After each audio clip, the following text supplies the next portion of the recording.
how did you find this all affected you becoming a father? Was that part of your decision to be a stay-at-home dad? Was it part of your decision to do things like start the blog? Or how did that all kind of play into that? Upon reflecting back, I think the blog and Dashing Dad started as a way to document my journey with my kids, and sort of have a physical documentation that if I get hit by a bus or something happens to me, that my kids could look at and say, here's what we did and here's where we were. I found that through the loss of my dad, you look back at old pictures. We eventually did find one home video that like a relative had, but like we didn't have any videos. I didn't hear my dad's voice for 15 years. And I didn't want that impact on my kids should anything happen to me, especially living with a chronic condition where I have to keep myself alive every single day, where it's a very real possibility that, something could happen despite my best effort. Welcome to the Happy Soul Podcast. My name is Melissa, and this is Sammy. We are diving deep into conversations that connect and inspire. Stories of resilience, triumph, and transformation. Stories that take us to the heart of human connection. Please note that opinions of our guests do not necessarily reflect those of this podcast. Please listen with your kindness and an open mind. Each story shared is authentic and vulnerable. Let's embrace our differences with empathy, knowing every voice enriches us.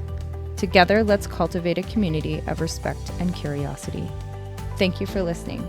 Now sit back, relax, and prepare to be inspired. Welcome to the Happy Soul Podcast, everyone. Today we have Matt Beauchamp, and he is from Dashing Dad on Instagram, and he does Dashing Dad After Dark as well as his subscriber. And he also has a new company called the Chaos Comfort Club, which is an awesome thing. So you got to stick around because it's close to the end of the episode that we talk about it. But this is an amazing company that is so super cool. So you can find him at Dashing Dad, or you can find at Chaos Comfort Club and chaoscomfortclub.com. So we're really excited for Matt to join us today. Sam, you got something?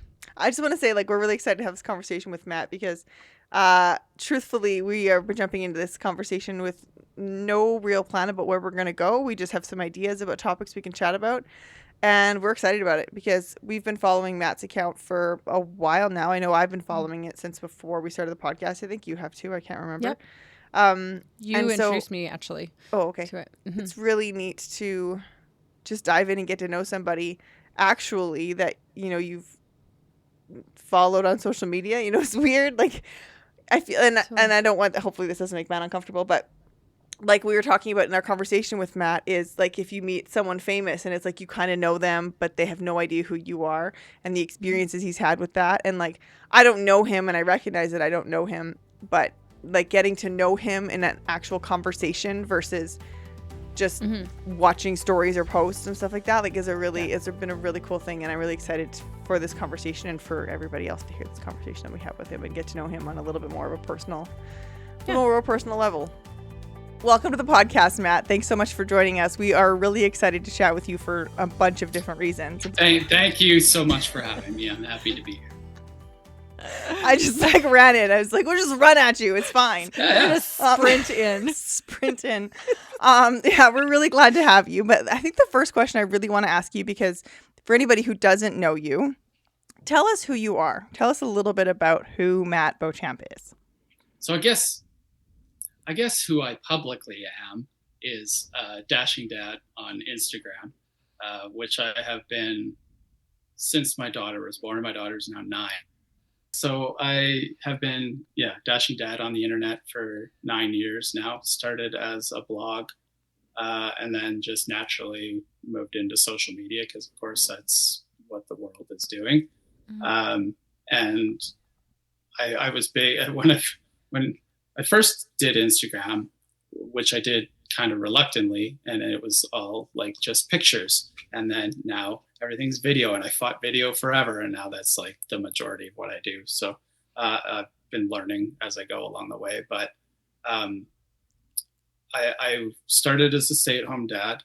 I'm recently separated a year ago, so now I'm a single dad that's trying to make the social media his full-time job, and the things I talk about are all related to that. I'm also a type 1 diabetic. I've been a type 1 diabetic for 40 plus years.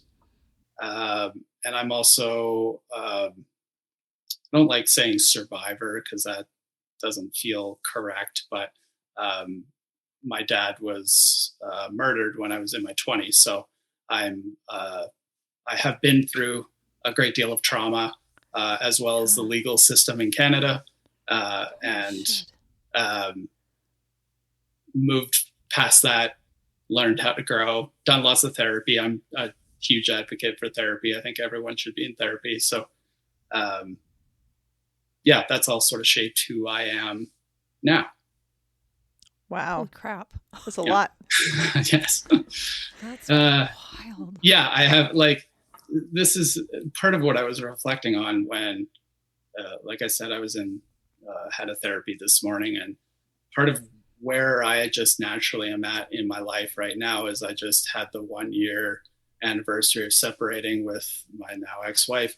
And so I've been reflecting on what that year's looked like, but also on like how far I've come in 20 years of, losing my dad, and then the turmoil that ensued for really 10 years almost. And then while on top of that, dealing with a chronic illness and then having children. And as any parent will tell you, when you have children, it forces you, whether you want it to or not, to reflect on yourself, your values, and the triggers that you have, the unhealed parts of yourself. And hopefully for anyone that wants to, show up as a good parent, those are the things that you work on. So it's been a long journey of self-growth and self-healing. Yeah, absolutely. I believe it. I don't want to breeze past the dad story by any means. But I'm sure that's a really heavy topic, and I don't know if you want to go there or not, but I'm okay going. I mean, we're 20 some years removed from it, so I'm happy to talk about it as much as you would like to talk about it. Were you doing Dashing Dad when this happened with your dad? That would be a question. No, so I was 20, about to turn 23, and I had just graduated from SAIT, where I went for journalism. And I went to, I was working my first job in Lloydminster, at the newspaper in Lloydminster. So I'd literally been moved out for 5 months or so when he was killed. And then obviously immediately came home. I tried to go back to Lloydminster I think I was there for a week, and I was like, I can't do this. So moved home and sort of, started. I'd only been out of home, away from home for 5 months. And then that happened. So it was like, you go right back to home, right back to feeling like a child in a lot of ways, and having to figure out what is life and what you want it to be, and how to get. I mean, those first 2 years were about just getting through it. And I don't want to get into too much of the details of the case because it's super long and intertwined, but basically there was 2 men, and they had to do a manhunt in BC to find one of the men. So we had police protection for a while that just stayed at our house.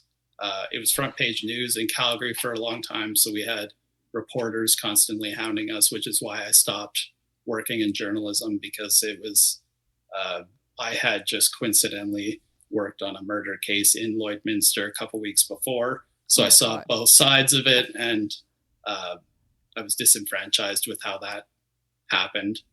And then, then you go through that, then they catch the guys.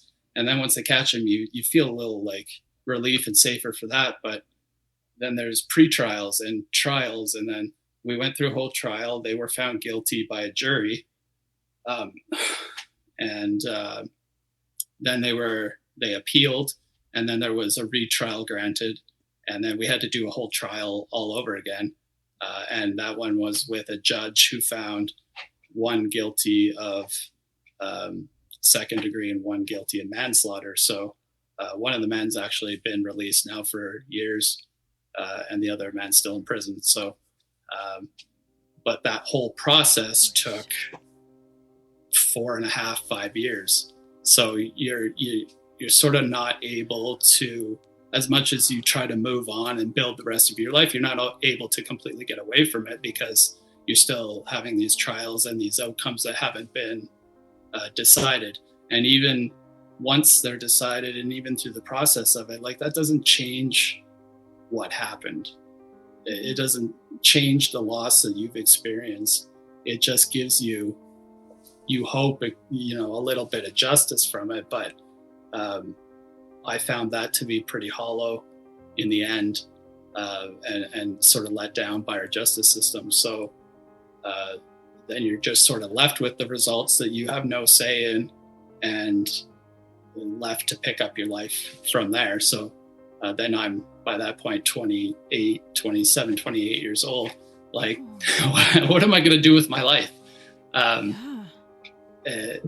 I'd always wanted to be a dad. And so not that it was a decision that was led to from that, but once I became a dad, like, raising my kids and raising them, being with them as much as possible was incredibly important to me because of everything that I had gone through. Yeah, that makes sense. Thanks for sharing all that. I realized that was a stupid question because you said you started Dashing Dad when you had your 9-year-old, and that was 20 years ago. So I just did not do brain math. Hi, I'm 6 months pregnant. My brain doesn't work. So that's okay. I was just gonna say, hello. You're human building right now. You're good. Yeah. My daughter building organs today. I have ADHD, so math sometimes is just not a thing that exists anyway. My daughter asked me her age today, and I said something about being 7. She's like, "I'm 8, Mom," and I was like, "Yes, you are. Yeah, mm-hmm. Right. That is correct. Yes. Yeah. Anyways, we're really sorry to hear about that story with your father. That's gosh. like heartbreaking and so much to go through, and especially with one of them being released. I remember, I won't get into it, one of my clients when I was working told me a story about a situation that happened with your son, and when the man was released, it was quite hard for him, knowing like there was a whole other level of overcoming that came up when the person got out of jail. So I can imagine that might even be a piece for you, but that's a lot. It's a lot to go through and to carry. And with the way, just the details that came out on the case and who this man was and his history with my dad, like, I had a lot of fear around where he was going to end up living, because he was from Calgary, and the impact it would have on my kids and at the time, the future kids. But then as I had kids, like, the fear of, making sure they're okay and protected. Thankfully, there's never been anything that's come up or any reason to worry about that. But certainly it was a worry at first. Yeah. Do you find it the kind of fears and anxiety that I can't even begin to imagine? Do they kind of resurface in different ways every time you kind of have a life event? Do things kind of resurface a little bit? Absolutely. I mean, you have, as anyone that's gone through loss will tell you, when you have those like major milestones, there's the grief that comes along with that person's not there to experience those things. So there's that aspect of it, but then there's also a lot of unexpected things that you maybe wouldn't have thought of at the time until they come up. That forces, at least has forced me to examine and really get to the root of certain core beliefs I have and about life and living and why we're here, what we're doing, what's important to me. And those are things I've had to work through in therapy as well. For example, my dad was killed in his office at his work. So I have these feelings about being downtown or working in an office building that I don't have the personality that loves sitting at a desk and doing that as a job anyway. But there's on top of that, then this almost PTSD from this experience that, if I ever have to have or need to go work in an office, that I have to be a thing that I can overcome. Holy crap. Yeah, all the things you don't really think about unless you're obviously going through something like that. In that position, yeah. Okay, Sammy, I have a fun thing to introduce you to today. You do? I do. Have you heard of Bake Like a Betty? I have heard of it, but I'll be honest, I know basically nothing about it. Okay, except that she's in High River. I got that going for me. She's in High River. It's my girl Amanda. Amanda Politsky is her name. And she is the bomb. She was diagnosed as a celiac, and it was super overwhelming for her. And she is like this girl that's like always out there looking for solutions and wanting to help people. She is on a mission to remove some of the overwhelm when it comes to like your diagnosis as celiac or even gluten intolerant.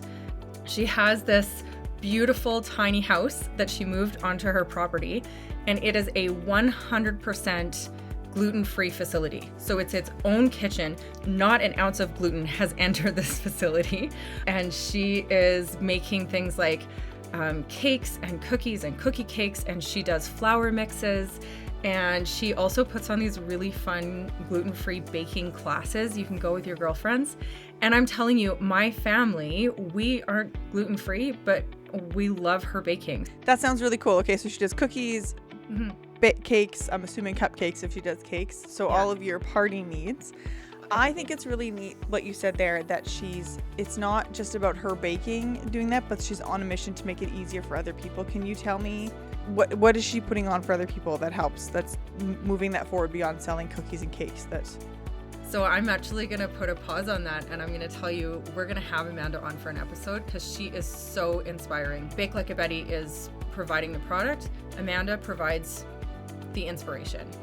She's constantly thinking of things to kind of expand her market and also to get her message out there that living a gluten-free life doesn't have to be unfun. You can still have fun doing it. So you can find her at bakelikeabetty.ca, or you can find her on socials at bakelikeabetty. How did you find this all affected you becoming a father? Was that part of your decision to be a stay-at-home dad? Was it part of your decision to do things like start the blog? Or how did that all kind of play into that? Upon reflecting back, I think the blog and Dashing Dad started as a way to document my journey with my kids, and sort of have a physical documentation that if I get hit by a bus or something happens to me, that my kids could look at and say, here's what we did and here's where we were. I found that through the loss of my dad, you look back at old pictures. We eventually did find one home video that like a relative had, but like we didn't have any videos. I didn't hear my dad's voice for 15 years. And I didn't want that impact on my kids should anything happen to me, especially living with a chronic condition where I have to keep myself alive every single day, where it's a very real possibility that, something could happen despite my best efforts. So it started really as a document to have for the kids should they ever need something like that. That being said, I was also like, I'm a new parent. I'm exhausted. I don't have a ton of free time. So if I'm going to do it, like I'm going to make an effort to make it something that isn't just like a hobby, because if I do it as just a hobby, again, I have ADHD, I'm going to lose interest and it's going to just end up sitting over there. So if I make it something I'm really trying to share with people and grow into something bigger, then I will continue doing it. That's so smart. That's so smart. So are you saying like when you started the blog, you were like, I'm going to do something. This isn't like, that was your first thought, was this is going to be a hobby. I'm doing this with purpose to grow it into something. Yes. Like you had that vision off the start. That's cool. And I should also say, like, I'm old enough that like I was around before the internet, and when the internet first started, like I was an early adopter to many things. Like I had a GeoCities site, and like I always had a live journal blog. So like it's not like I was new to talking on the internet about things. Cool. But I also knew enough about myself to know that like if I don't have almost this external force of like other people depending on me, I will just stop doing it at some point. So but yes, I did have that forethought before doing it. That's so cool. It is very cool. Like, so when you stayed home with your kids when they were born and you started Dashing Dad, was that always kind of your goal, was to be home with your kids? Was that the plan, or was that situational? It happened that way? No, it was situational at first. I was laid off of my job, and I actually don't remember. Like my wife was laid off, and then I was laid off. I don't remember who was first, but yeah. So only one of us had a job at any one time during that period. So I stayed home, and since I was doing the Dashing Dad, I'm like, well, let's see if this can also, make a little bit of money, which can help us. So that was part of that decision. But at first, being a stay-at-home dad was not part of the plan. It was just situational. And I did end up going and working for 5 years before then making that decision more together, that this is what I'm going to do and my contribution to the family will be. Very That's cool. So interesting. I love hearing how people end up being stay-at-home parents or whatever their plan is, because for so many people the plan is not what it ended up being. Like they ended up working out for a different reason, and some people are really grateful for the way that it's turned out, and some people really struggle with the way that it's turned out. And so I always find it fascinating to hear how that happened for everybody. It was a privilege to have that choice that I could stay home.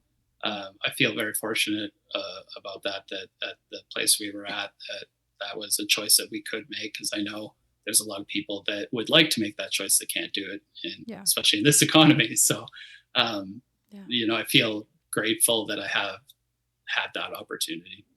That's so cool. How many years did you do that for? 3.5, almost 4. Yeah. I mean, you're still technically a stay-at-home dad now, right? I sure. Yeah. I mean, like, you do your social media, and I don't mean to dismiss that work, but like your work is that you do that while your kids are in school. Yeah. So you're home full time with the kids. I'm home full time with the kids.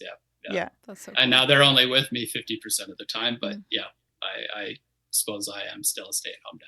Yeah. I didn't mean that to dismiss that your social media work is not work, because like I hate social media and doing things on it. It's a lot of work, so I don't mean that to dismiss. I understand. No offense taken.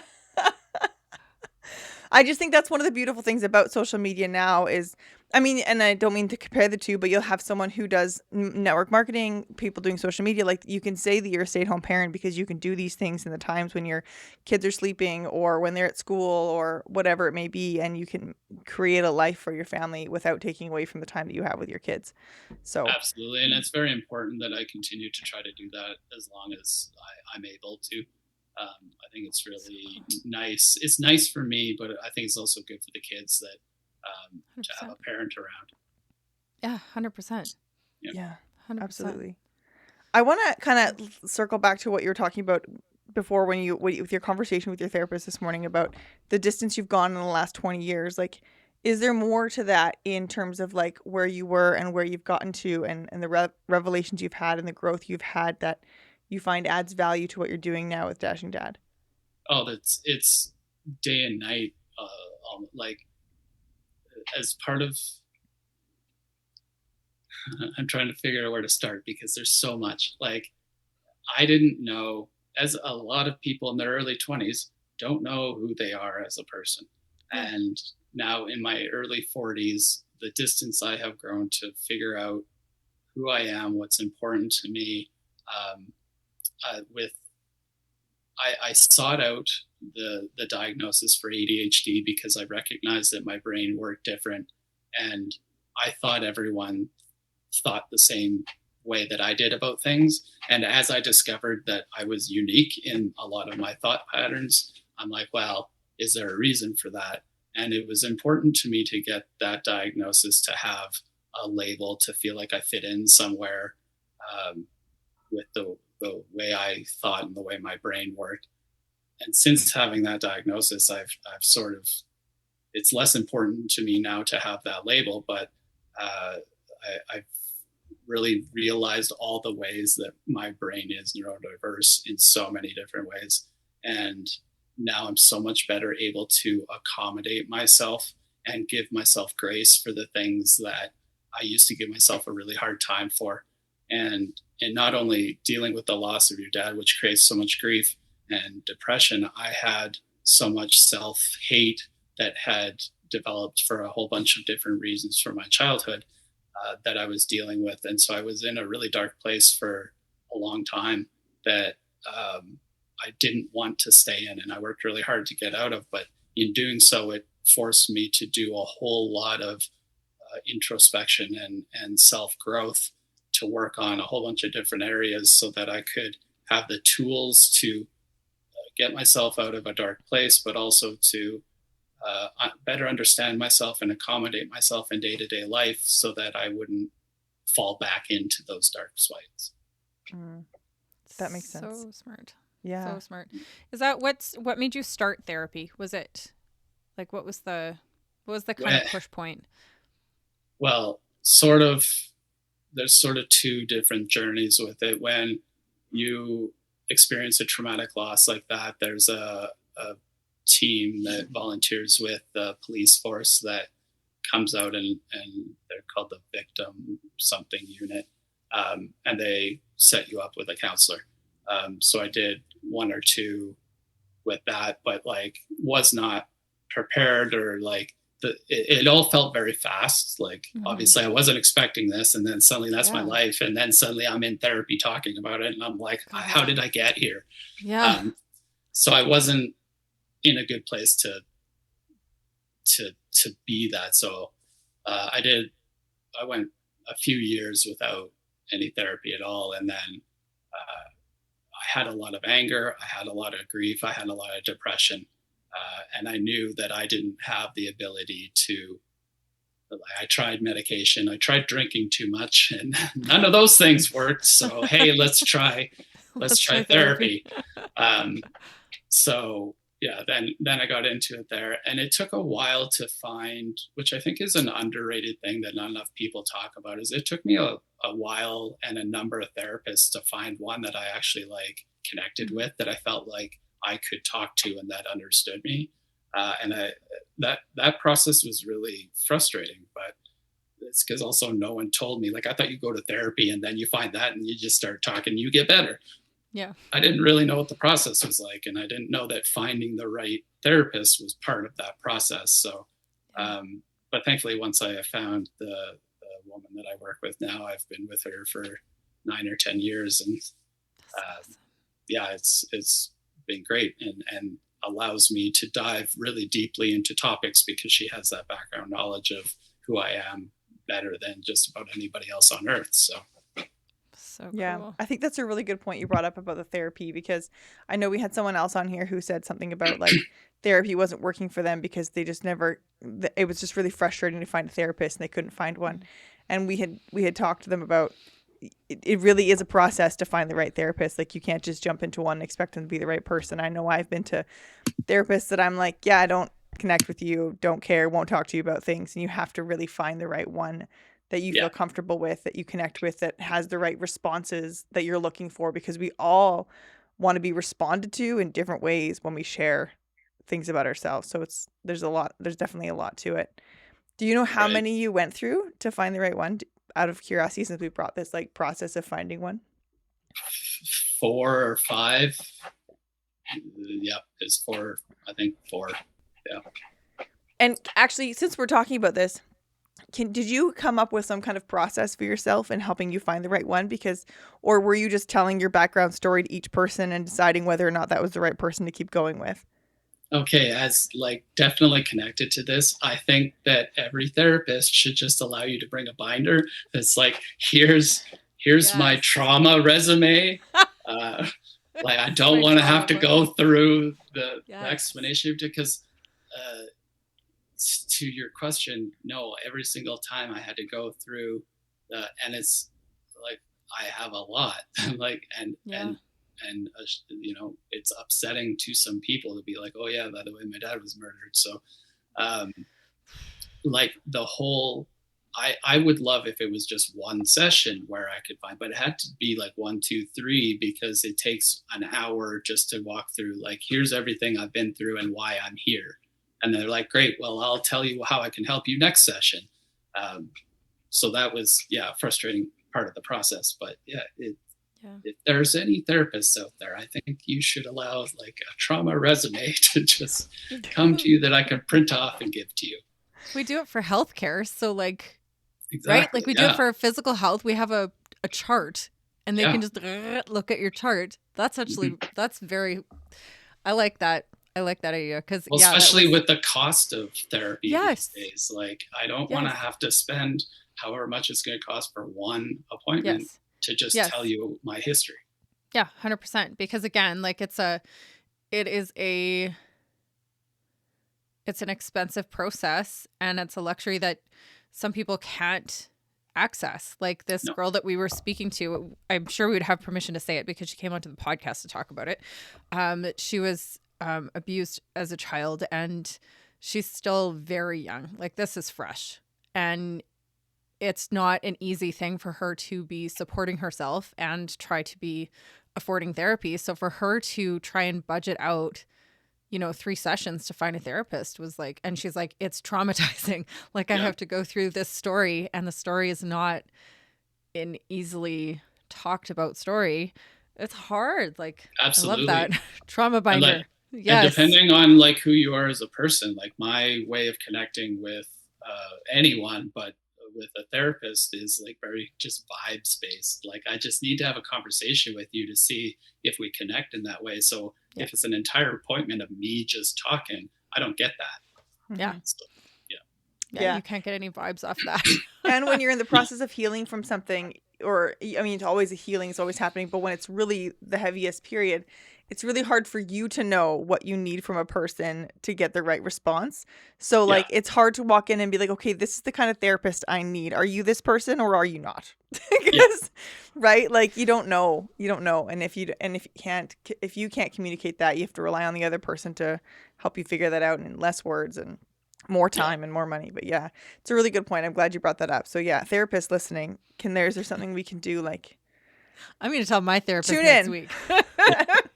And like, and because I didn't know when I was going through this process that I was neurodiverse, I also didn't know that I was masking in front of these therapists, presenting as a person that wants help, but that is comfortable talking about the hard things I've been through.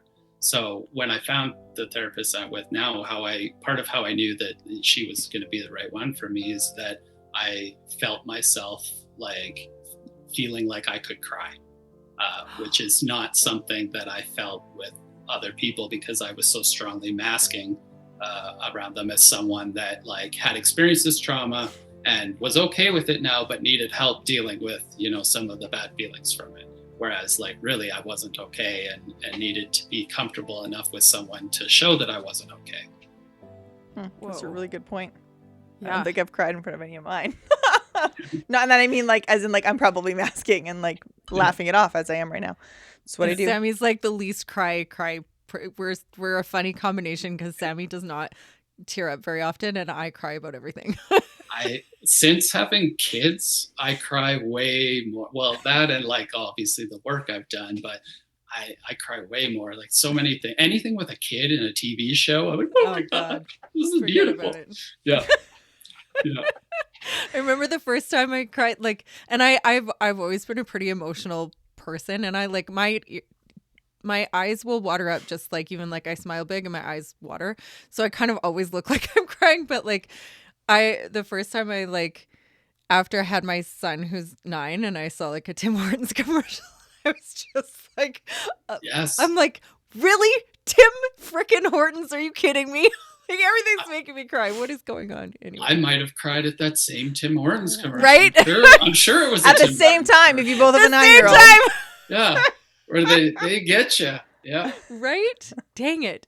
Thank you for that conversation about finding therapists, Matt, because I think that's a really important thing when we talk about finding therapy. And I hope that's encouraging to people and not discouraging, to say, like, it is, if you have tried it and it's not working for you, like, you have to figure out a way to work your way through it. And there are I know there are different counseling support centers that have more cost-effective measures to help people who can't afford those kinds of things. So finding things like that can help you as well, even just to figure out what kind of therapist you need to find the right one. So thank you for sharing that. I think that's I should note now too that a lot of therapists do the 15-minute like introductory call for free, which wasn't a thing when I was looking. So that's also would be very helpful. But yeah, you get the things you need to say out real quick so that you can talk to them. And like go in, like I would say, like go in with notes and questions, like like almost like an interview style, right? Like. Like look up different kinds of therapy and ask them if they do that kind of therapy or. Well, and that's another thing, because you don't know what you need. So you don't know how you're going to respond to the different therapies. And it turns out some are better for other people than some. And some are really friggin' hard, but they're good. And right. Yeah. Sammy and I'm sure it was you. Yeah, it was you, right? We were talking about, do you ever do EMDR therapy? I did EMDR therapy. Yep. I did it for about a year. And now I'm really big I'm into IFS therapy, internal family systems. I won't go into the whole thing, but it's basically like the belief that you have different parts of yourself that are contributing to your feelings in any one moment. And when you have like a super self that is your core self beliefs, and then you have like an 8-year-old version of you and a 20-year-old version of you and a parent version of you and a friend version, and you show up in those ways when you're in those situations. So cool. That makes sense. Yeah, that makes sense. Yeah, it totally makes sense. I have an ADHD question too, but you can ask it. You go. No, you go first. I was just gonna say, when you were talking about learning the different, like the way your brain worked in unique ways with ADHD, and that it worked differently, can you give us an example of something that you were like, oh, here's how I navigate that way differently than like most people I've heard talk about? So I will say that like I am not diagnosed. I'm diagnosed ADHD. I'm not diagnosed autistic, but I do have a lot of what are probably autistic traits as well. So there's some of that's probably in there as well. And if I wanted to go through the process, I suspect that I might test positive for autism. So that being said, for me, I'm very sensory based on a lot of things. Noises drive me insane. It's partly why I'm wearing the headphones for this, is so that I can't hear, like if there's kids playing outside or if there's anything, because that would be too distracting in this conversation for me to concentrate if I could hear kids giggling. I live across the street from a park. So I have to create an environment where I can only hear you guys talking, so that that doesn't distract me in a way that creates tension for me in what I'm trying to talk about. Smart. That makes sense. Yeah, and then like I have this shirt in 4 different colors because it's comfortable and I like it, and like things like that. So I recognize that that's not normal, which is it's not. What? It turns out no, it's not. It's if you're doing it because it's comfortable and like you really like this shirt. I mean, there's also good economic reasons for doing it, but that can be. I'm not here to diagnose you, but that can be. Yes. I did not know that wasn't normal. Sammy, do you have shirts in different colors or clothing in different colors? No, because I wear black and white. No, but like if you have a hoodie or like a pair of leggings that you like, do you buy it in multiple colors? No, they're like the same black and white. No. It's all just black. It would be the same pair of leggings, all black. All black. But do you buy multiples of them? Yeah, I have like 3 types of the same pair, because I can't wear the same pair every day. They get smelly. They got to be washed. What am I going to do when they're being washed? I got to wear the other pair. I'm definitely guilty of the the same thing in different colors. It's funny. My sister was diagnosed a few years back with inattentive ADHD, which I didn't even know was a thing. She didn't know was a thing. And then she came and she's like, Melissa, I'm learning about this. And I think you may have ADHD. And then Doug came to me and he's like, I think you might have ADHD. And I was like, at first I was like, nah, you guys are nah. And then somebody else actually said it to me as well. And I just like, no, I don't think that that's what this is. And then I started like my algorithm caught on. And so these reels start coming up on my feed. And every time I would like watch them and I send them to my sister with like one word. I send the reel and it just says shit underneath it. Because I'm like, oh, yeah, that sounds like me. I mean, maybe it's honestly, true. That's what led to me getting tested is because I was watching TikTok. Social media? I'm like, fuck, I identify with way too many of these. So maybe worth investigating. I mean, when Melissa said to me, sorry, Matt, I didn't mean to interrupt you. We used to bartend together, and I have literal pictures in my head of her coming and being like, over here. And then, like, she's trying to decide which way her brain needs to go. Like, I'm like, yeah, of course you do. Of course you do. Yeah. Sorry, Matt, I didn't mean to interrupt you. So I have inattentive ADHD. That's my flavor, yeah. And how's your caffeine intake? My caffeine intake? Yeah. I've had to like put myself on a bit of a like. Sammy's laughing at me. I'm like 2 cups a day and then a matcha. Yeah, because often people with ADHD, especially inattentive, will self-medicate with caffeine. Yeah. Okay. And if you find that like I can have a coffee at 8:00 at night and I can still sleep okay, that's because for a neurodiverse brain, it actually calms us down and takes a brain that's like this and just kind of smooths it out. Interesting. So that would be not one on my list. She's laughing at me. That's not one on my list since having kids. Before kids, I could have had a cup of coffee whenever. It didn't matter. And I would have coffee all day, like for sure. Never capped it. And then it's just like lately it's been more like I don't feel like I should have that much coffee because that seems excessive. So it's been like a me putting the cap on. But since having kids, my body completely changed. And now I'm like 1:00 is my coffee cutoff or I'm screwed. You know what's funny is I got diagnosed and then I went on medication. I was on Vyvanse for a year and a bit, but I didn't like the side effects of Vyvanse. So now I'm off Vyvanse and now I am back to self-medicating with caffeine, but I know that's what I'm doing. So it's better, right? Awareness. Yes. Yeah. That's so if funny. I'm aware of the eating disorder, it's not a problem. It's not really a disorder. It's an eating choice. It's a choice. Yes. I started a little bit of Vyvanse, but it's like I'm not all the time, but it's basically like it's the exact same dosage as my son. And so like I said to my doctor, I'm like, I don't know if it doesn't seem like this dosage would actually do anything. So maybe it's just a placebo effect. But I have been like trying other methods of like, we talked about this actually last episode. We talked about some methods that I'm finding that are helping me with like coping without medicating. But yeah. And I mean, medication is just one tool in the toolbox. Totally. Anyway, so, yeah. Totally. Sorry, Sammy. You were going to say something and I just bulldozed I just right want to over say top I wasn't of you. laughing at you with the caffeine. I was laughing at me because I can't have a green tea past 9:30 in the morning or I won't sleep at night. See? Like, I can't have any caffeine. No caffeine in my body. Go. It's not allowed. It's funny. See, and I debated having a Coke while on this podcast. But I was like, no, I should have water so that I'm hydrated. You know what somebody else said? Who was it, Sammy? Damn it. Who was it? Who said like, I always joke about my like buffet of beverages. Like I always have like, this isn't wine. Don't worry. It's just ginger ale. But like, I usually have more than I also have 2, but like one's tea, one's water. That doesn't count. Water doesn't count as a beverage. It's just there. I usually have 3 on the go. And somebody else came on the podcast. Who the heck was it now, Jessica Sammy? Jansen. Damn. It was Jessica Jansen that was talking about 3 drinks. It was talking about multiple beverages and how that could be an ADHD thing. And I was like, shit. I always have the buffet of beverages. I love Jessica. And yeah, she's great. She's great, hey? Yeah, she's a firecracker. Yeah, she is. We love her. But no, I also have multiple drinks. Because I have my diabetic drink in case my blood sugar drops, and then I have my hydrating one, and then I have my ADHD one for the caffeine.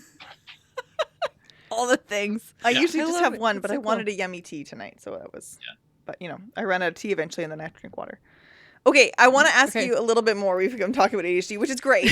I think it's really valuable for a lot of people because, especially there's just so much information out there. But Matt, with your dashing dad, with like you're technically an influencer, what you're doing, like what is it you hope for it to become now? I know you're trying to make it an income, but outside of the income side of it, what is your hope for it to grow? What you would like to see come from it? What I'm most proud of that has already come from it is a community that has developed, especially around the Dashing Dad After Dark, so cool. That is very supportive and inclusive and for the most part non-judgmental. Although I did post once about that I thought parents maybe shouldn't be on their phones at the park, and I did get a lot of judgment about that. Let's talk about that after you go. I want to talk about it, but let's talk about that. We're going to go there. But yes, that is what I am most proud of and would like to continue fostering. The thing I keep not quite figuring out is how to really grow that community other than where it is. But I think I'm more at peace with the fact that it is what it is because of how it exists and where it is. And I keep trying to like put it on the blog or do other things, and it doesn't have the same effect. And so I think where it is and how it is just going to be how it is, and I'm more at peace with that than I have been before. I'm not really sure about the general where my content is going other than just following me, but I always feel I'm one day away from people like not caring about me as a person, and like not at some point I'm going to be 50 and like, well, I'm going to be a 50-year-old male influencer. Like, I don't think that's a thing. So well, the thing is, I just keep waiting for everyone to leave, and it just hasn't happened yet. Oh my God, that's so sad. But here's the thing, Matt, is all of the people who currently following you are also aging as you age, and social media grows with this. Like we all became the social media people in this 10-year generation gap span, but like this will continue in aging, like some of us will drop off, but others will find it, and it'll just be a thing. It's going to continue. So we stumbled upon one of the things I'm working on in therapy, and that's having some more, self-confidence in who I am and what I'm doing. Because it still weirds me out that people recognize me when I'm out in public, and I'm like, no, but I'm just a guy. Like, what do you mean you recognize me? And is that weird for you when that happens? It depends on the interaction. Some people are really lovely and like it's a great conversation. I don't mind telling this story. This happened this morning. While I was waiting in the waiting room for therapy. Oh my God. This woman came out down the hall and just started laughing and was like, "Are you on the internet?" I think internet? I think I follow you on Instagram. I am on the webs. Yes. And I was like, I don't know how to respond to that. So I was just like, "Hi." And she's like, "Hi," and then walked away. And I was like I felt kind of like a zebra in the zoo, like she didn't need me there. She was just like, "Ha, I know that guy," and then walked away. So like, that's weird, but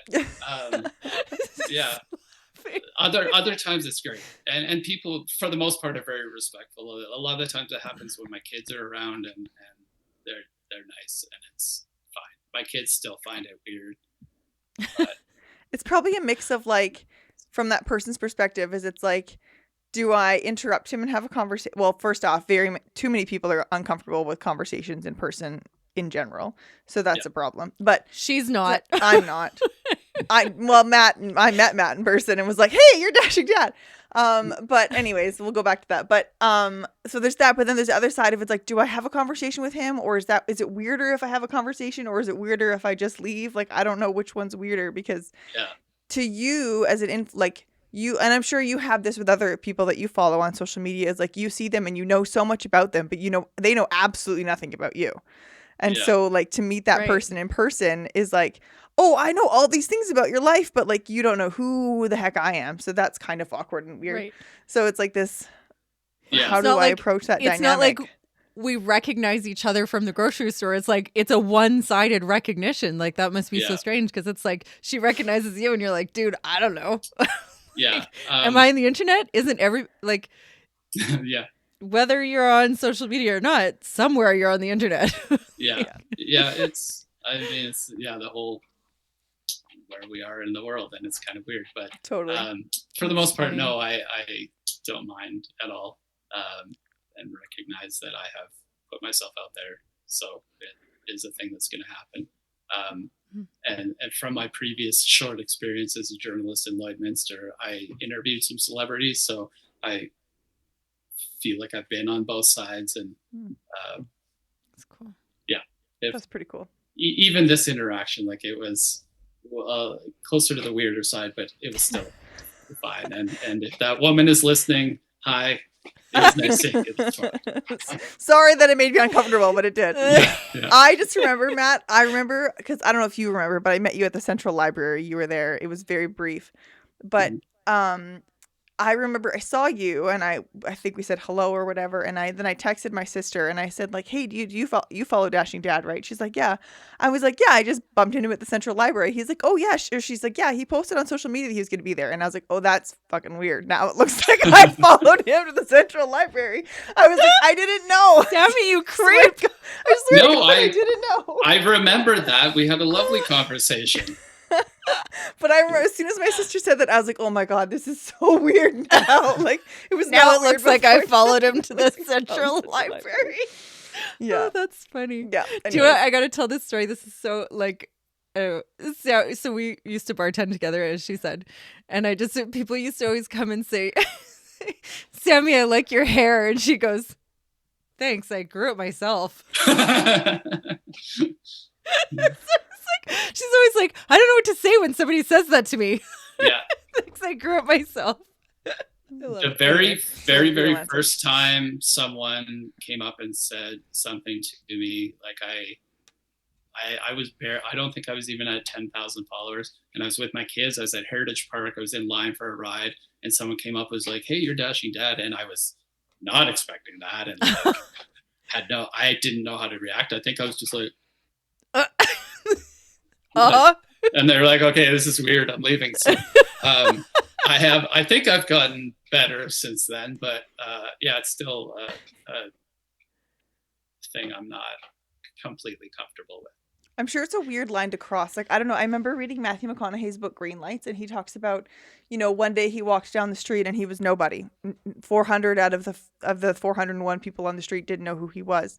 Mm-hmm. And the next day his first movie released, and I can't remember what it was, but it was like 400 of the 401 people knew exactly who he was when he walked down the street. And it was just like the weirdest sensation of like overnight from nobody knows who I am to everybody knows who I am. And yeah. But and certainly I'm not Matthew McConaughey. No. I could sort of understand that. Yeah. I'm sure like the first time someone recognizes you, it's probably everybody. It's like, oh, what? And then it starts happening more and more and more. And you're like, oh, okay, this is just a thing I need to get used to. And it just obviously depends on your level of influence and how many people are going to connect with you. And I get teased by some friends because I'm pretty oblivious to it unless someone comes up and says something. But I've been out with friends before where they're like, you saw those two women staring at you the whole time, right? And I'm like, no, they were? What? Where? Like, I'm pretty oblivious to it, I guess, hilarious. Thankfully. Yeah. That's cute. That's hilarious. Okay, since we're talking about it, we kind of brought it up before. And you're saying like with the Dashing Dad After Dark, and that's one thing that I really like with Dashing Dad After Dark too, is people put out their things. And I remember seeing when you posted something saying like, okay, I have to be honest, I can't post all of these anymore. I'm getting way too many. Like, so like I would following before when you were posting all of them. I had just started following, I think. And you were like, I can't post all of them, so some of them will show up. But you see, then you post the comments that people put back out after the things you put out there. And they are really incredibly supportive comments that most people put on there, which is really, it really is a beautiful thing. But let's talk about the kids, the parents on phones at parks and what happened with that. Yeah, let's go there. Yeah, I think one, my message was misconstrued, or I didn't do a good job of explaining what I was talking about. I think it's okay if you're on your phone at the park when you're with your kids.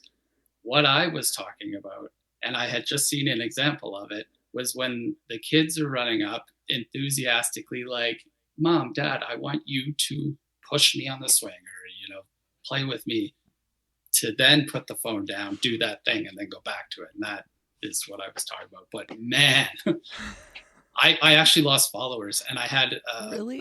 I had a handful of moms that left, and they left angry, and they left long, angry messages about what? About how terrible of a person I was, and about how I was just another man on the internet trying to tell a mom how to be a mom, and and they slammed that door on the way out. Yeah. It's so funny how people react that way. Like, just ask for clarification. This is why I can't handle movies. Like, So, if like, there was I better think- conversations, fights would not happen. Sorry, Melissa, go. Well, No, I was well, just in gonna my- say. Oh, go ahead. No, sorry, go ahead.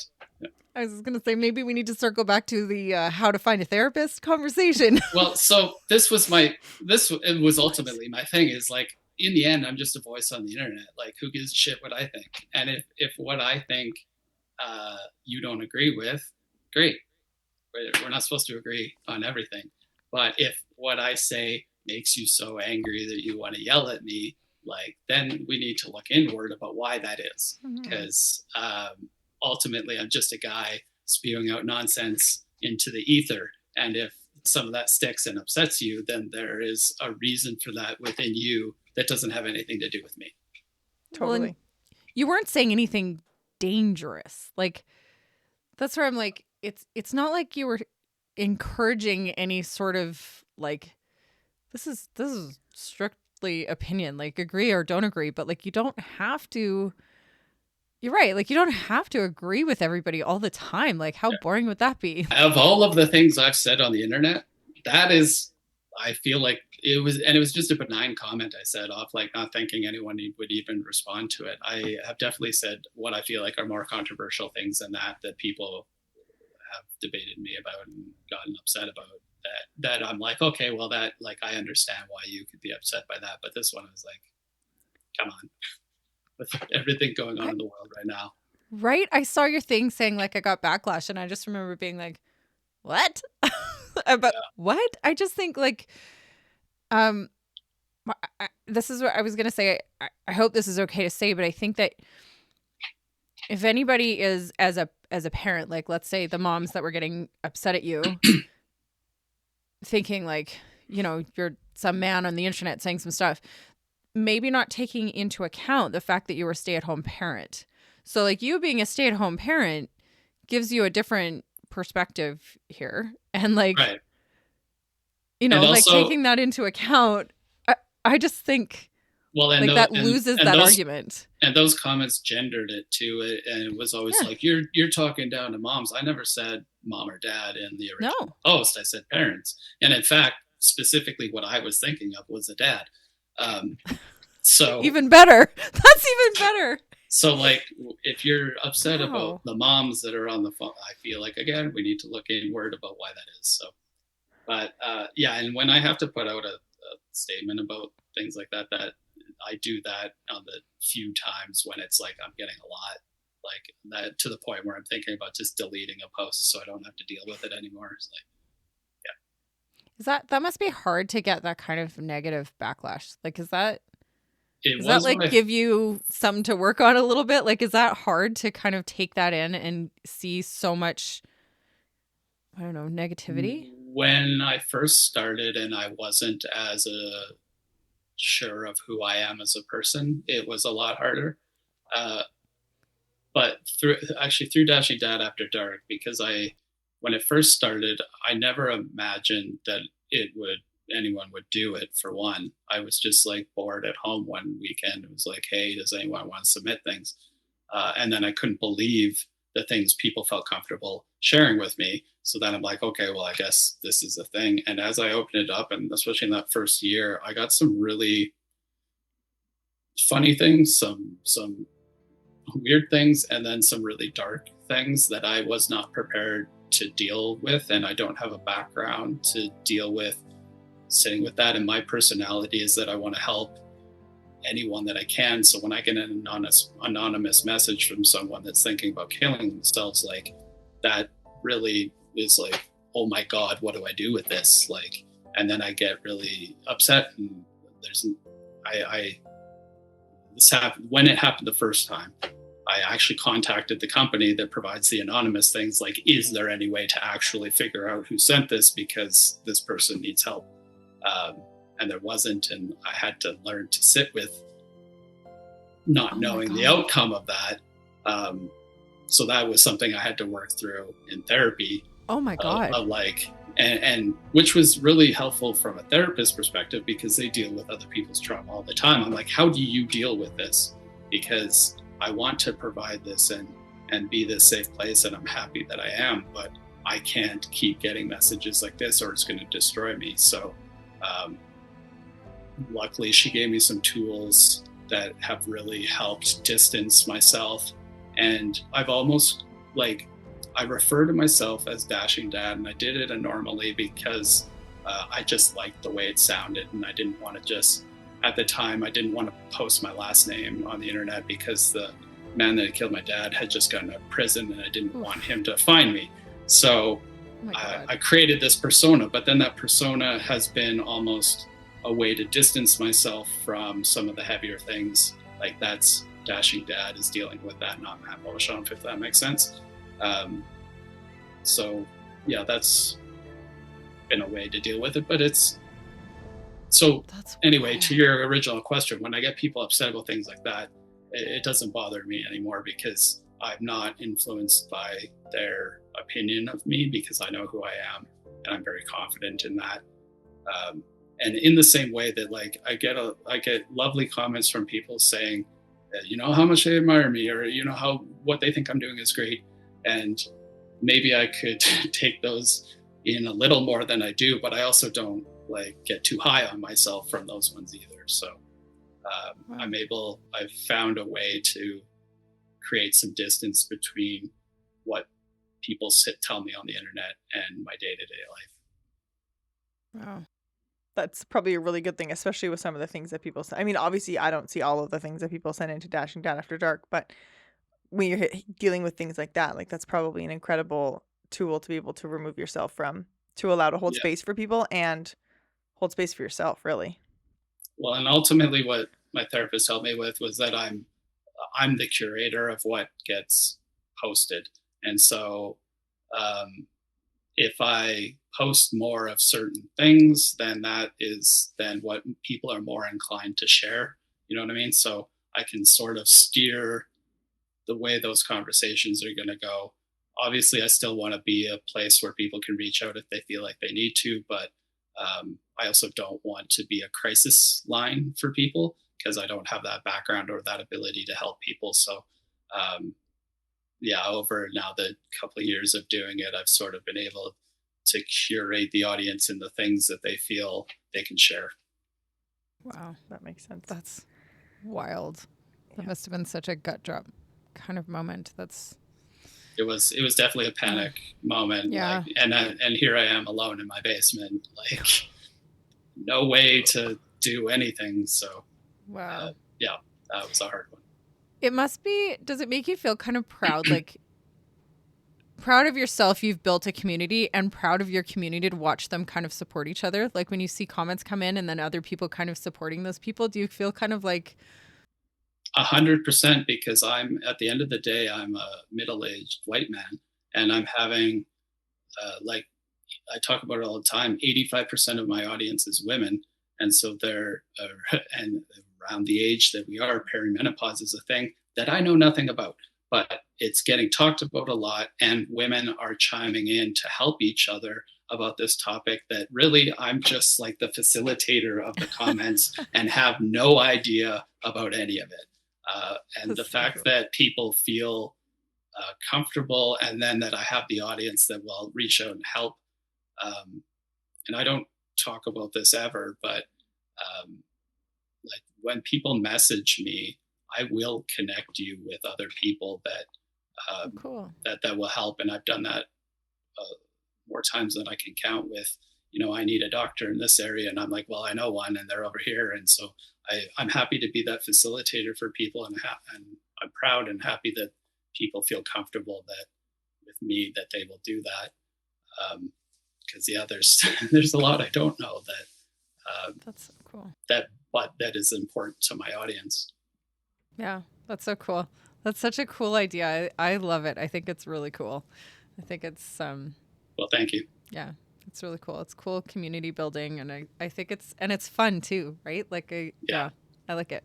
I personally, especially when you get like the blonde teacher ones or ones like that. Yeah, like ones like those are fun. Yeah. I also personally love when it's a question of like, I think one of the ones one time was like, how often are people giving their husbands blowjobs? And then you put like how people can answer, and then you always say like, just a reminder, I can see who answers these, so I know. Okay. Like the reason there's two reasons why that disclaimer is now a thing that I always put on.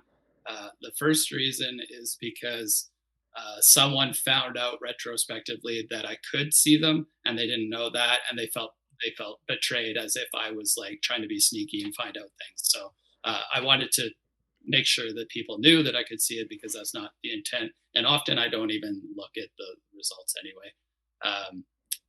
But the second reason was because I had a family member that was answering some of those questions and I didn't want to know the answers to. So just needed to make sure that they knew that I could see. Yeah.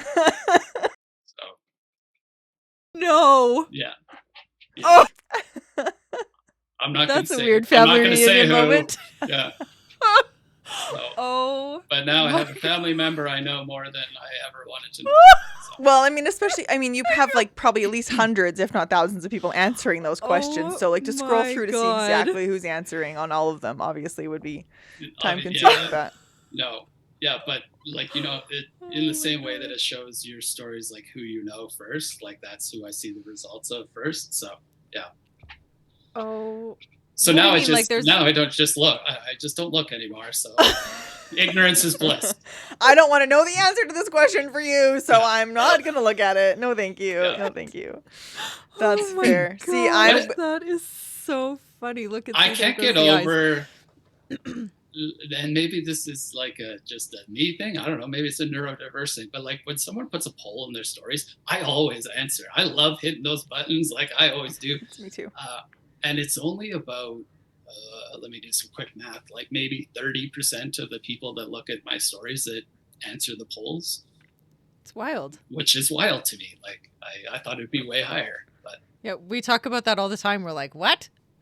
Like, yeah. Well, same. We talk about it. Yeah, you love the polls, but you also, I will say, if I watch a reel, I will like a reel unless I vehemently disagree with whatever's happening in it. Like, I will like and share it, and so whether I'm just sharing it to myself to like promote the sharing of something, I will. If I see it, I will like it. If there's a poll in a stories that applies to me, I will answer it. I mean, sometimes there's been ones on yours, I'm like, he doesn't need to know the answer to that question. I don't answer it.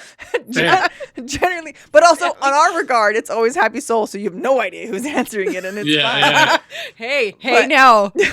But anyways, but fun little game we could play. You will talk about Melissa, you will talk about how you will happily look through reels and posts and you don't engage with any of them. And I'm like, how can you watch something and not like it? Like, it drives me crazy. So yeah, sometimes I engage and sometimes I don't engage. And yeah. And actually I have engaged more since we had that conversation, Sammy, because I've been like, oh, right. Like feedback to the creator, Melissa. It depends for me who it is, and like if it's a bigger account with like millions of likes on it, I have to really like it to like it.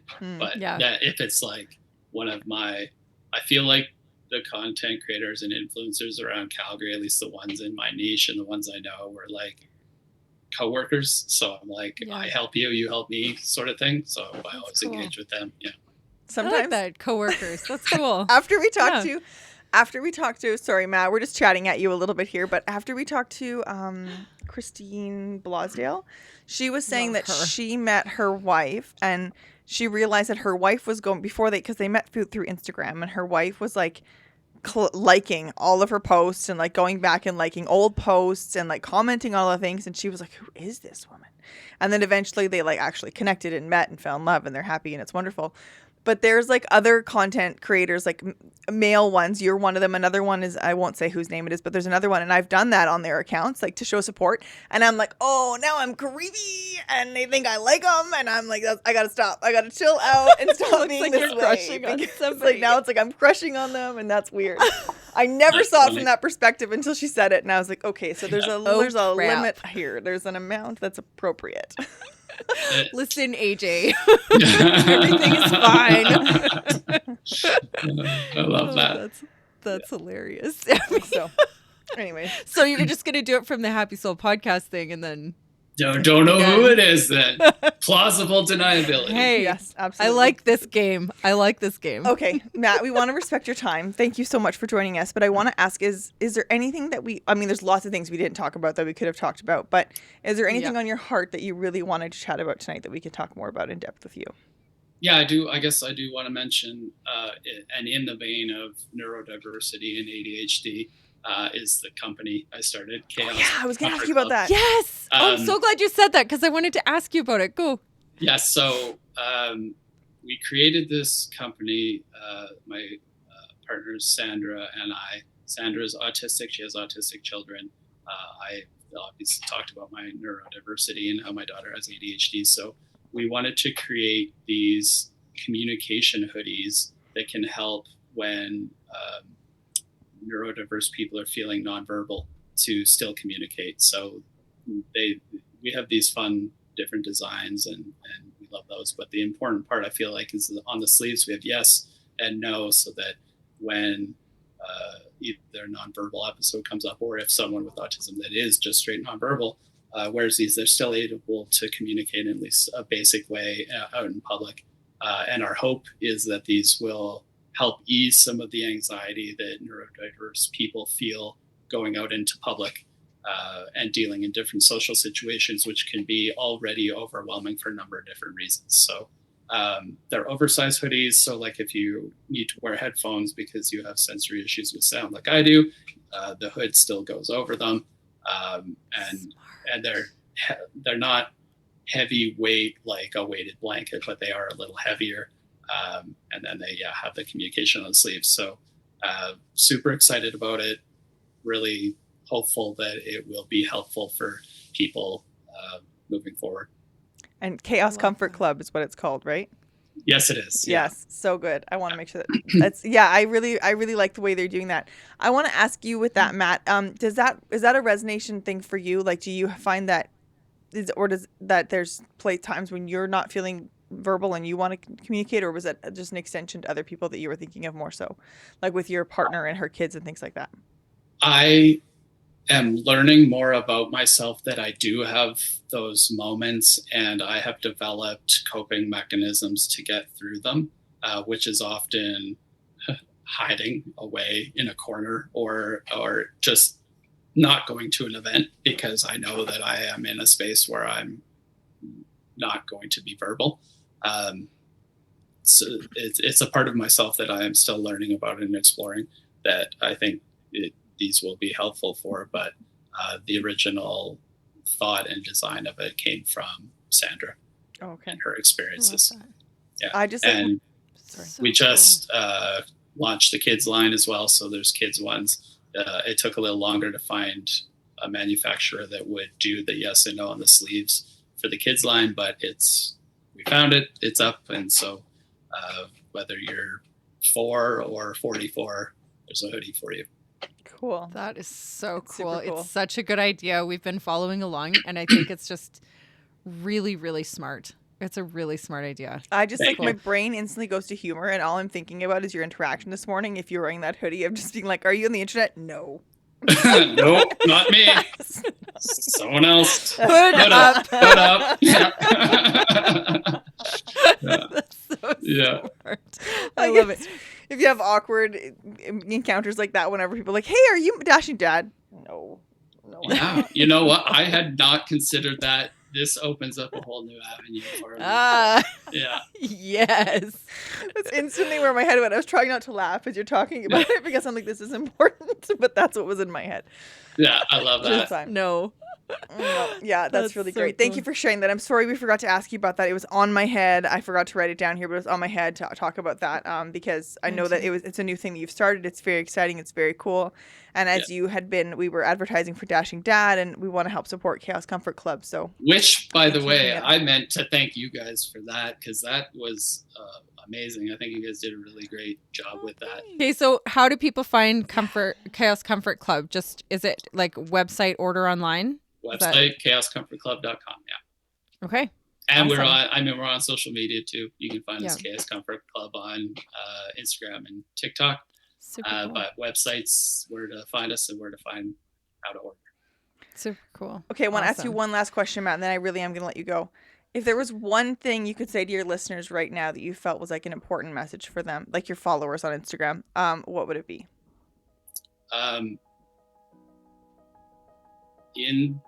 With the way the world is right now, and I'm getting the vibes, and I'm getting a lot of questions, I'm getting a lot of comments from people through conversations in Dashing Dad After Dark of how scared and hopeless people are feeling with the state of the world right now.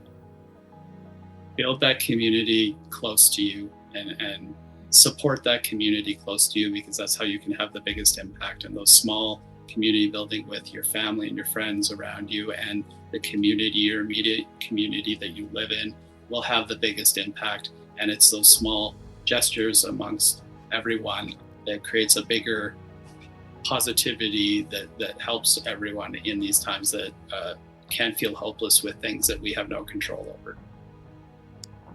I love That's that. really good. Yeah. Mic drop. Yes. Thank you so much. Awesome. Thank you so much for your time, Matt. We're so grateful for it and for you. My pleasure, and thank you very much for having me.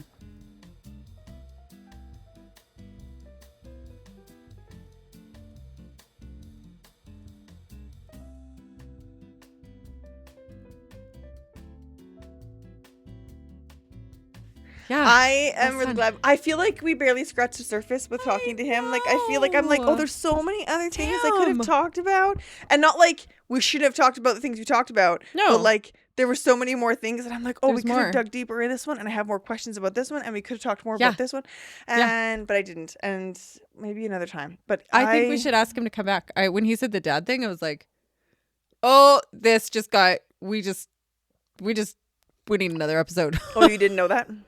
No, I did not. Did you see my face? Which apparently is also an ADHD thing, having a face that doesn't mute. Oh, it's funny because I know like you're really good at, if you've heard information before, at having a physical reaction to it. I do. And I have to like do my very best to like present like, oh my gosh, that's shocking information, or this is brand new information. I am so surprised. I'm like, yes, I knew this. But like, I'm not thinking like, don't tell me. I'm just thinking like, yes, should I be shocked because I already know this? Yeah. Anyways. Yeah. Yeah, I did. Yeah, I did. Wild. I feel like sometimes, and this is going to sound really weird, but sometimes when there's these people that I followed on Instagram, like when we first started the podcast and you're like, we have to have Jessica Jansen on, like I'd never heard of her until you sent her to me. So my whole engagement with her account was learning about her so that we could see if it made sense to have her on the podcast. And obviously really glad we found her account, glad we can support Love for Lewiston, all of those things. I'm really glad about that. But Dashing Dad is one that I followed before we ever started the podcast. So like, this is kind of a weird, I'm like, oh, that's so interesting. Like, that's so interesting cool. to now chat with him and know a little bit more about who he is behind Dashing Dad. Learning that I pronounced his name wrong, and it's Beauchamp. So that's what were you saying? Beauchamp. Oh, I was gonna say, wait, you said you were English ladying. Yeah, I'm not French. I ain't French. Actually, you know what's funny is I told my mom, she's like, who are you talking to tonight? And I said, I said Beauchamp, and she's like, the P is silent, and I was like, oh, pardon me. And I meant to ask him if he's actually French or if he's Like, anyways, I meant to ask him about that background, but anyway, that's funny. Yeah, that was really lovely chatting with him. I really liked hearing about his growth of overcoming everything he went through with his dad and learning about ADHD and his brain works. And I found it really interesting because I think we all have brains that work very differently, and we assume that our brains work the same as other people's.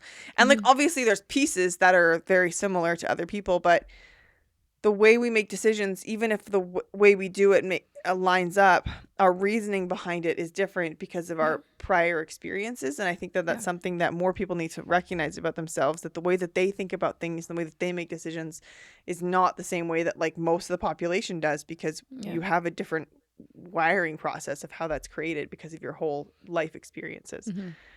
And so I really like that. Was interesting. And I think we're coming into a new generation where hopefully this new generation coming up, their first go-to when they think, oh, I do that differently, isn't to make themselves feel bad and not to diminish themselves or their experience, but to say, I wonder what that is. I wonder if that could be something else.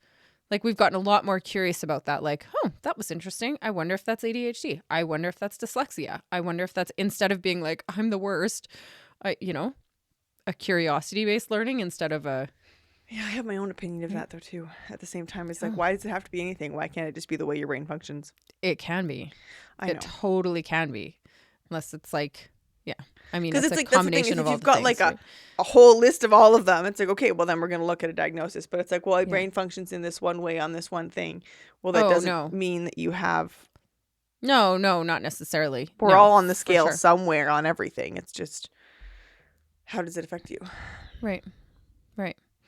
Anyways, we could go more into that for sure. But I'm really glad that he talked about all the things that he talked about. It was such open, like he was like open book chatting about it, which I thought was really great. So I'm really grateful for him joining us. I am grateful for him joining us on undisclosed topic at the start of the conversation. Like that we were like, let's just jump in and have a conversation. Oh, yeah. And not here's the path we're going. No plan. I'm really grateful that it's so fun. Let's go. I just want to say this is not necessarily specific to him, but I'm really enjoying this direction that we're headed in right now. Not that we're headed in a direction, but we've done this a couple of times now where we've just jumped on a call and had a conversation and seen what came from and watched what comes from it. Because I know that mostly we focus on stories of overcoming, which is great. And I absolutely love that. But I really like this, like jump in and see what happens. Yeah. Conversations. They're totally. Really fun. Yeah, totally. Me too. That was great. Love it. Let's jump into your happy soul and see what happens. I love when you sing it. Sammy's going to sing it. Anyways.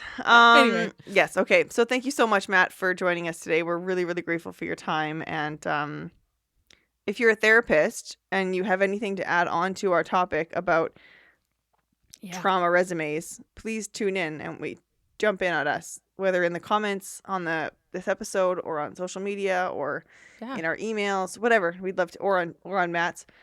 We'd love to hear from you and hear more about maybe how patients, clients can come in and help you as a therapist better figure out whether you're a good fit or not, if there's something there that could be more helpful.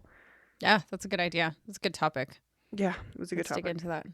Yeah, because I remember, I'm just going to say this. I remember when I was going for therapy for all the Theo stuff, the first therapist they set me up with, like, I just talked to her. Like, she was very kind. I had nothing.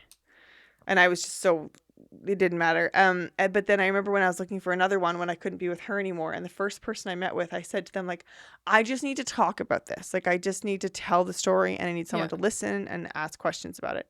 Yeah. And I literally said that to her in this meeting. And she was like, yeah, well, are you looking to find out and get confirmation of whether you have PTSD or all of these things? Because we can like diagnose that and we can do some EMDR therapy and blah, blah, blah. And I was like, and you're like, nope. I literally told you that I just need someone to sit here and listen to me talk about this whole traumatizing situation. And that's what you've got. Okay, I will see you later. Yeah, not a good fit. Not a good fit. So figure that out. It cost me $200 to figure that out, but oh my God, figured that out, Right. So, yeah. Thank you, Matt, for joining us and spending your evening with us and being so open and honest and raw. And now she's... It's late and apparently we're I silly. think So we've got the nighttime, like, giggles. yeah. All right. And wrap. Thank you so much for joining us today. We hope you enjoyed it as much as we did. To help support the growth of this podcast, please feel free to leave us a review, follow us on socials, or recommend us to your friends. Your support honestly means the world to us. With love, Sammy and Melissa.